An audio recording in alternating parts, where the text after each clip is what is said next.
సామెతల గ్రంథం 26వ అధ్యాయం. ఎండాకాలమునకు మంచు గిట్టదు, కోతకాలమునకు వర్షము గిట్టదు, అటువలే బుద్ధిహీనునికి ఘనత గిట్టదు.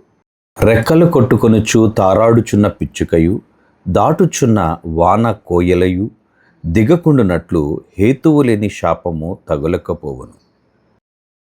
గుర్రమునకు చబుకు, గాడిదకు కళ్ళెము, మూర్ఖుల వీపునకు బెత్తము. వాని మూఢత చొప్పున మూర్ఖునికి ప్రత్యుత్తరమియకము, ఇచ్చిన ఎడల నీవును వాని పోలియుందువు. వాని మూఢత చొప్పున మూర్ఖునికి ప్రత్యుత్తరమిమ్ము, అలాగు చేయని ఎడల వాడు తన దృష్టికి తాను జ్ఞానిననుకొనును. మూర్ఖుని చేత వర్తమానము పంపువాడు కాళ్ళు తెగగొట్టుకొని విషము త్రాగువానితో సమానుడు. కుంటివాని కాళ్ళు పట్టు లేకయున్నట్లు మూర్ఖుల నోట సామెత పాటి లేకుండును. బుద్ధిహీనుని గణపరచువాడు వడిసెలలోని రాయి కదలకుండా కట్టువానితో సమానుడు. మూర్ఖుల నోట సామెత మత్తును గొనువాని చేతిలో ముళ్ళు గుచ్చుకున్నట్లుండును. అధికముగా పొందినవాడు సమస్తమును చేయవచ్చును, మూర్ఖుని వలన కలుగు లాభము నిలువదు. కూలికి వానిని పిలిచినవాడును చెడిపోవును. తన మూఢతను మరలా కనబరుచు మూర్ఖుడు కక్కిన దానికి తిరుగు కుక్కతో సమానుడు.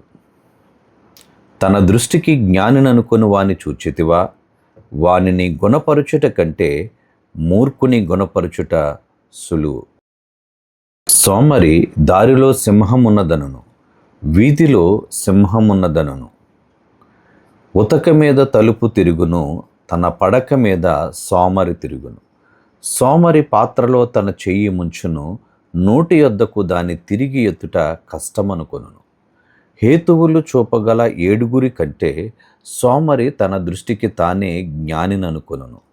తనకు పట్టని జగడమును బట్టి రేగువాడు దాటిపోవుచున్న కుక్క చెవులు పట్టుకొని వానితో సమానుడు. తెగులు, అమ్ములు, కొరవలు విసరు వెర్రివాడు తన పొరుగువాని మోసపుచ్చి నేను నవ్వులాటకు చేసితనని పలుకువానితో సమానుడు.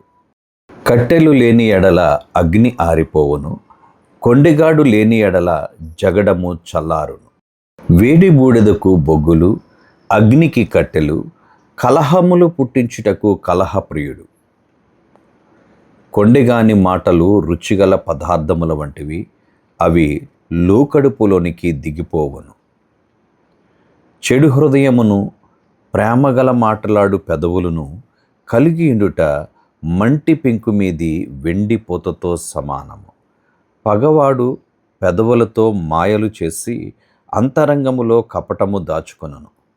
వాడు దయగా మాటలాడినప్పుడు వాని మాట నమ్మకము. వాని హృదయములో 7 హేయ విషయములు కలవు. వాడు తన ద్వేషమును కపట వేషము చేత దాచుకొనును. సమాజములో వాని చెడుతనము బయలుపరచబడును.